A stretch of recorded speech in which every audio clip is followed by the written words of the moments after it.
से ना रुके हम, मर्जी से चले हम, बादल सा गरजे हम, सावन सा बरसे हम, सूरज सा चमके हम, स्कूल चले हम, स्कूल चले हम। Good morning students, welcome in NSQFIT classes. आज हम लिब्रे ऑफिस का चैप्टर नंबर 10 यूज़ करने जा रहे हैं, जिसमें बेसिकली कल हमने टेबल बनाना सीखा था कि टेबल कैसे बनाते हैं और उसमें रिकॉर्ड कैसे इंसर्ट करते हैं। आज का जो हमारा सेशन है, इसमें हम टेबल को एडिटिंग कैसे करेंगे, editing A table, delete a table and relationships and integrity. तो ये हमारे पास टॉपिक्स आएंगे बेसिकली एडिटिंग ए टेबल। एडिटिंग का मीनिंग क्या होता है कि अगर आपने कोई भी टेबल बना दी है, आफ्टर क्रिएट ए टेबल मॉडिफाई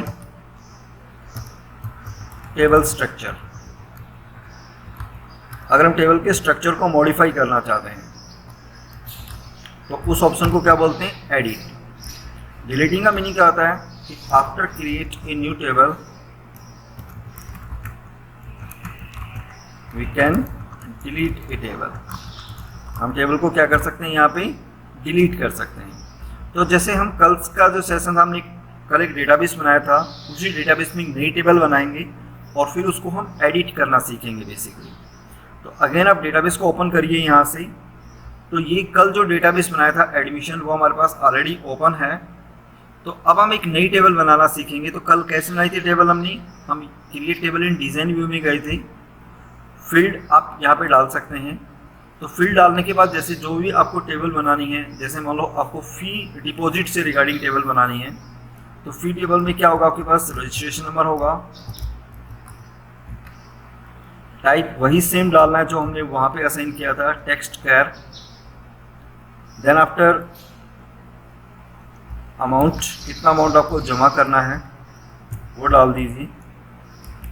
डिपॉजिट डेट, ये डेट टाइम में आ जाएंगे आपके पास।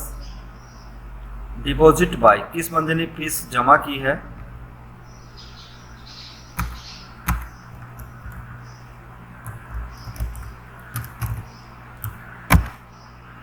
तो ये आपने 4 फील्ड यहाँ पे डाल दिए। तो इस तरीके से आप एक फील्ड बना सकते हैं and then click on the save button. तो यहाँ पे टेबल को आपने सेव कर दिया फील्ड डिपॉजिट नाम से and click on the okay button. Primary की के लिए पूछेगा तो यहाँ पे भी क्या डाल देंगे, नो। तो एक नई टेबल यहाँ पे हमारे पास बन गई है, जो कि इसके नाम से फील्ड डिपॉजिट। अगर आप टेबल को एडिट करना चाहते हैं तो राइट क्लिक करिए टेबल के ऊपर और एक ऑप्शन आएगा एडिट।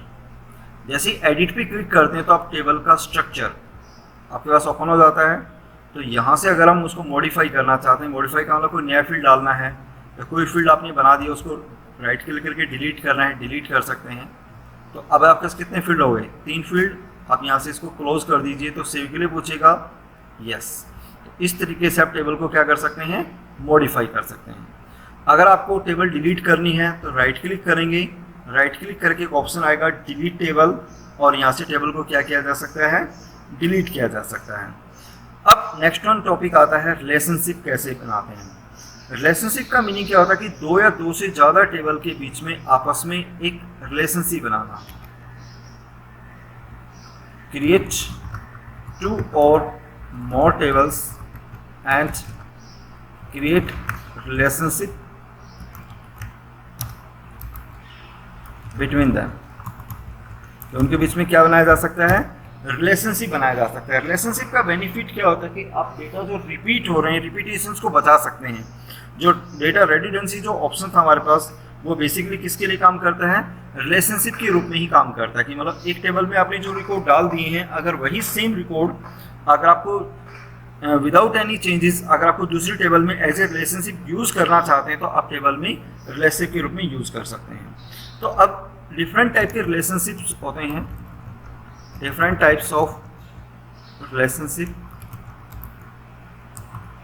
जैसे 1 to 1, पहला जो पॉइंट है वो क्या है, 1 to 1। 1 to 1 का मतलब क्या होता है कि एक टेबल को किसी भी दूसरी टेबल के साथ लिंकिंग रिलेशनशिप के रूप में यूज़ किया जा सकता है। दूसरा होता है one to many. One to many का मतलब एक टेबल है जिसमें आपने प्राइमरी की बनाई हुई है और उसको बहुत सारी दूसरी टेबल के साथ, जिसमें आपने फॉरेन की बनाएंगे और बहुत सारी दूसरी टेबल के साथ लिंकिंग कर सकते हैं। मतलब एक टेबल को बहुत सारी दूसरी टेबल के साथ लिंकिंग करते हैं तो क्या कहलाएगा, वन टू मैनी। और तीसरा ऑप्शन है many to many. Many to many का मतलब बहुत सारी टेबल्स आपस में एक दूसरे से क्या हो जाती हैं, रिलेटेड हो जाती हैं।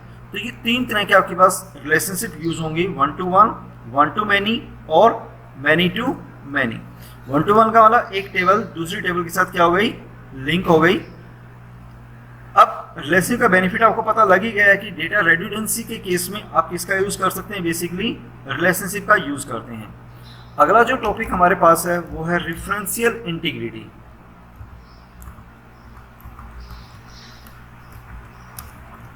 रेफरेंशियल इंटीग्रिटी एक रूल होता है, ये that is a rule in database.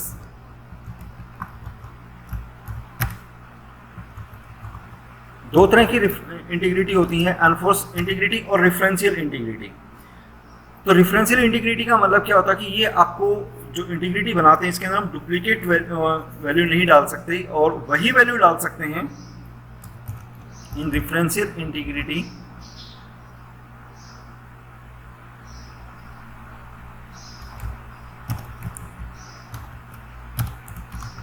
We insert only that records that available in master table. Master table का मतलब जिसमें टेबल में आपने प्राइमरी की बनाई हुई है। मास्टर टेबल जो होती हैं, यानी पहले आपको एक मास्टर टेबल बनानी पड़ेगी। मास्टर टेबल क्या होती है, in which we create a primary key. जिस भी टेबल में आप प्राइमरी की बना देते हैं तो वो टेबल कौन सी बन जाती है, मास्टर टेबल बन जाती है। और दूसरी टेबल जो इसके साथ लिंक करनी है वो आपके पास एक टेबल बनती है डिटेल टेबल, जिसमें बेसिकली जो यूज करेंगे वो फॉरेन की बनाएंगे। मतलब एक टेबल के अंदर आप मास्टर की बनाते हैं और दूसरी टेबल में आपको कौन सी की बनानी है, पहली टेबल में प्राइमरी की और दूसरी टेबल के अंदर फॉरेन की। दोनों को बनाने के बाद अगर दोनों टेबल को आपस में हम लिंक कर देते हैं तो वो लिंक क्या कहलाएगा, रेफरेंशियल इंटीग्रिटी कहलाता है, जिसमें हम यूज करते हैं कास्केड अपडेट और कास्केड डिलीट, कि वही रिकॉर्ड आप डिलीट कर सकते हैं इन द फॉरेन टेबल, वही रिकॉर्ड आप डाल सकते हैं जो मास्टर टेबल में अवेलेबल है। और अगर आप मास्टर टेबल से रिकॉर्ड डिलीट करना चाहते हैं तो पहले रिकॉर्ड आपको डिटेल टेबल से डिलीट करना होगा, अदरवाइज हम रिकॉर्ड डिलीट नहीं कर सकते हैं।